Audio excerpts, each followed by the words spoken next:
덴버 현장로교회 성도 여러분 반갑습니다. 2020년 8월 20일 목요일입니다.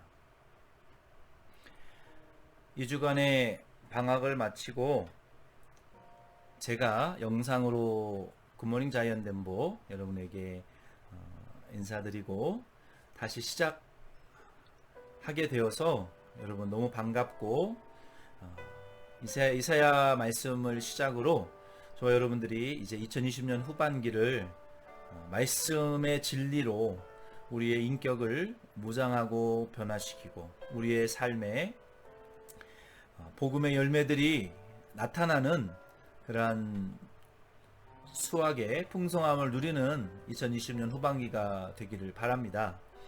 화요일의 내용 중에 한 가지는 정정하는데요. 므낫세 왕은 이스라엘 왕이 아니고 남유다 왕으로 정정합니다.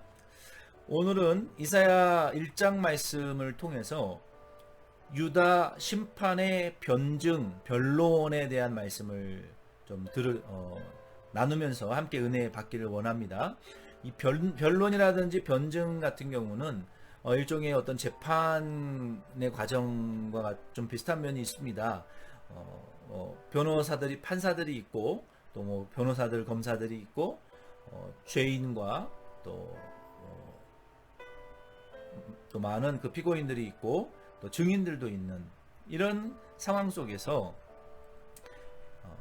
죄를 따지고 판단하는, 묻는, 변호하는 이러한 과정들이 계속되는데요. 우리가 이러한 상황들을 좀 설명해 보면서 하나님께서 유다의 심판을 하나님이 변증하시면서 정죄하시고 또 구원과 심판을 동시에 행하시며 우리에게 회개의 구원의 기회를 주시는 하나님의 심판의 변론의 내용을 우리가 좀 생각해 보면서 은혜 나누기를 바랍니다.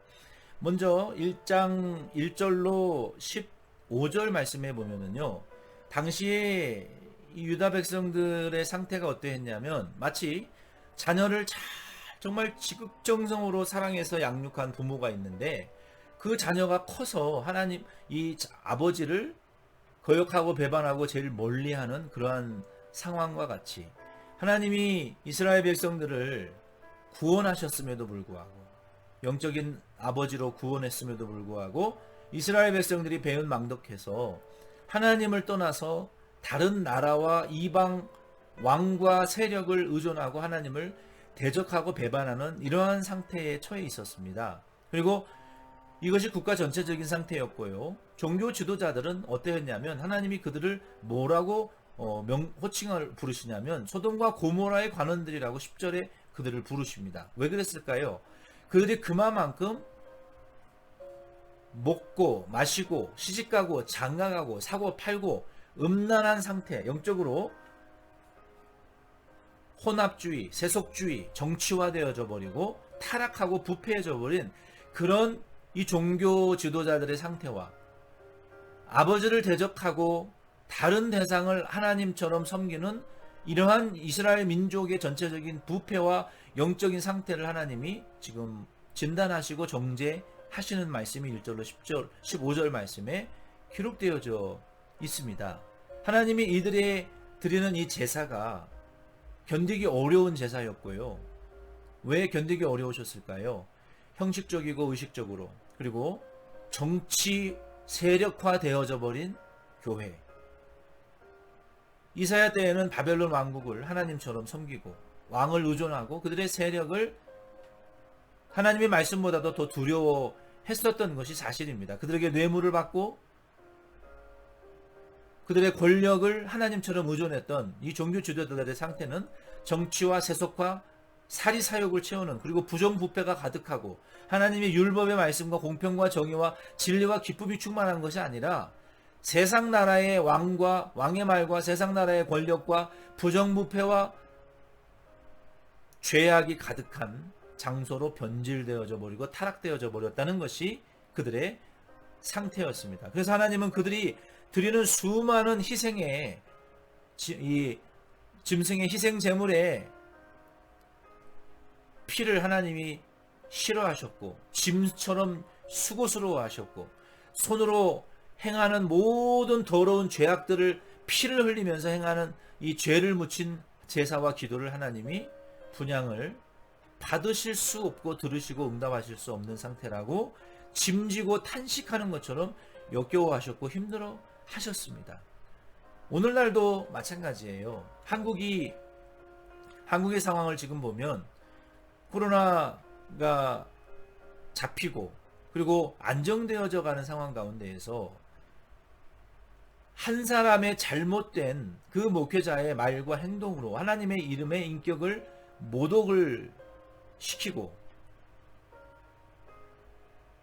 하나님의 인격을 모욕하는 이러한 행동과 언행들을 서슴지 않게 했습니다. 비인격적인 말도 했고 정말 수치스러운 말도 하면서 하나님의 이름을 앞세우며 결국은 사리사욕을 채우고 이사야 때에 바벨론을 의지하고 바벨론 왕을 존중히 여기고 뇌물을 받고 부정부패와 진리의 말씀을 무너뜨렸던 것처럼 하나님의 이름과 교회의 이름을 내세우면서 특정 정당을 지지하고 사리사욕을 채우며 부정부패를 행하며 결국은 교회가 그렇게 모이기를 힘쓰려고 노력했던 그 일을 하루아침에 무너뜨리고 이제는 온라인 예배로 행정명령으로 전환되어져 버리는 정말 가슴 아픈 일이 일어났잖아요.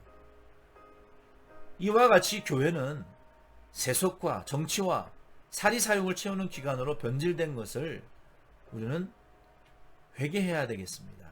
하나님께서 이러한 상태를 보여주시고 그들이 매를 맞고 징계를 받고도 보호하심과 싸매을 받지 못하는 이러한 상태에 처해 있는 것을 알려주셨어요. 그리고 이제는 16절로 20절 말씀에 보면은요, 하나님께서 그것에 대한 해결책을 제시해 주십니다. 너희는 스스로 씻으며 스스로 깨끗하게 하여 내 목전에서 너희 악한 행실을 버리며 행악을 그치고 선행을 배우며 정의를 구하며 학대받는 자를 도와주며 고아를 위하여 신원하며 과부를 위하여 변론하라 하셨느니라. 여호와께서 말씀하시되 오라 우리가 서로 변론하자. 너희의 죄가 주홍 같을지라도 눈과 같이 희어질 것이요 진홍같이 붉을지라도 양털같이 희게 되리라. 너희가 즐겨 순종하면 땅의 아름다운 소산을 먹을 것이요 너희가 거절하여 배반하면 칼에 삼켜지리라. 여호와의 입에 말씀이니라. 아멘. 하나님께서는 지금 이러한 범죄한 상태에 처해 있는 징계받고 심판받고 싸매임과 보호하심을 받지 못하는 원수에게 침략을 당하고 고통을 당하여 불타고 황폐해져 버리고 애처롭고 고독하고 위태로운 상태에 처해져 있는 이 하나님의 백성과 교회를 향해서 너희가 먼저 죄악을 버려라. 그리고 너희의 죄가 주홍같이 붉고 진홍같이 붉고 그러할지라도 너는 내게 나와 의논하고 변론해라. 이 회개의 기회를 지금 우리에게 주시는 거예요. 이게 은혜요. 이게 하나님의 구원이요. 은혜의 혜택이라는 것입니다. 그러면 내가 눈과 같이 양털과 같이 희게 용서해주고 죄 없다 인정해주마. 그러나 끝까지 거역하고 배반하는 자들은 칼에 삼키우리라. 삼키워진다는 것은 뭡니까? 피할 수 없다는 것이죠. 하나님은 보세요. 지금 우리의 죄악의 상태를 보고 징계하시고 아십니다. 그러면서 우리에게 죄를 버리고 회개하면 회복과 고침을 우리에게 깨끗게 함을 주실 것이고 구원하실 것이지만 반대로 거역하고 배반하는 자는 피할 수 없는 심판을 받게 될 것이다. 그러므로 하나님은 공평하시고 공의로우시고 의로우신 하나님이에요. 우리가 선택하게 하시잖아요. 우리가 회개를 선택하면 용서와 구원이지만 우리가 끝까지 거역과 배반을 선택하면 심판과 멸망에 빠지게 된다는 것이죠. 우리의 선택의 문제예요. 하나님의 독단적인 심판이 아닙니다. 구원이 아닙니다. 그러므로 우리가 믿고 회개하면 구원과 용서를 받게 되는 것이죠. 하나님께서는 여기에서 더 나아가서 우리가 믿든지 안 믿든지 회개하든지 안 회개하지 않든지 불순종하든지 순종하든지 하나님은 이 구원의 일과 심판의 일을 이사야 때에도 하셨고 지금도 하시고 마지막 때에도 하실 것입니다. 그러므로 우리는 믿든지 안 믿든지 하나님은 믿는 자는 구원하시고 불순종하는 자는 심판하신다는 것을 분명히 우리가 알아야 돼요. 하나님은 그러면 어떻게 구원하시고 어떻게 심판하실 것인가? 이에 대하여 21절부터 이제 30절에 말씀했어요. 먼저 하나님께서는 21절로 27절 말씀해 보면은요.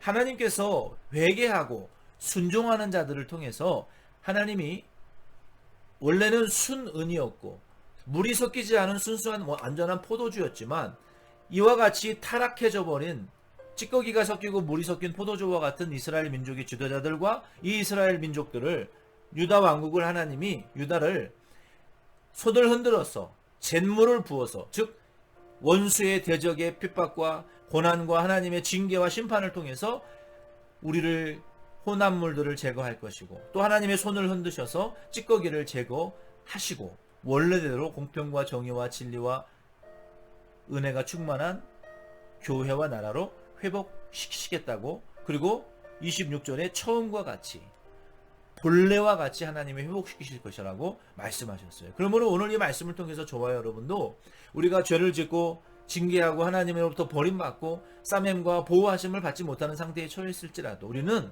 하나님의 말씀이 있잖아요. 성령의 감화와 감동이 있잖아요. 그것을 붙들고 회개하면 하나님이 우리를 원래와 본래와 같이 처음에 사랑했던 마음으로 회복시켜 주실 줄로 믿습니다. 그러나 반대로 하나님은 심판도 반드시 취소되지 않고 행하시는데요. 28절로 30절에 보면은 악한 자, 패역한 자, 죄인, 순종하지 않고 고집부리는 자, 그리고 믿지 않는 자, 하나님을 버린 자들을 하나님은 심판하시되 어떻게 심판하시냐면요. 이스라엘 백성들이 바벨론 왕과 그들의 세력을 하나님처럼 의존했어요.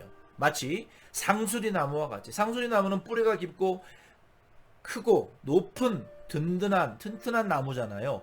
그 바벨론 왕과 왕국의 세력이 멸망할 것 같지 않은 강한 나라의 권세라고 생각하고 이스라엘 민족이 하나님보다도 그 바벨론 왕국을 더 의존했어요. 그런데 마치 삼오락이 강한 자들과 같이 여러 가지 가닥이 묶여져서 튼튼한 줄과 같이 로프와 같이 강한 세력이었단 말이에요. 바벨론이. 그러나 상수리 나무와 같이 택한 동산과 같이 아주 넓고 광활하고 강하고 튼튼한 세력과 왕국과 왕이었던 바벨론이었지만 하나님은요.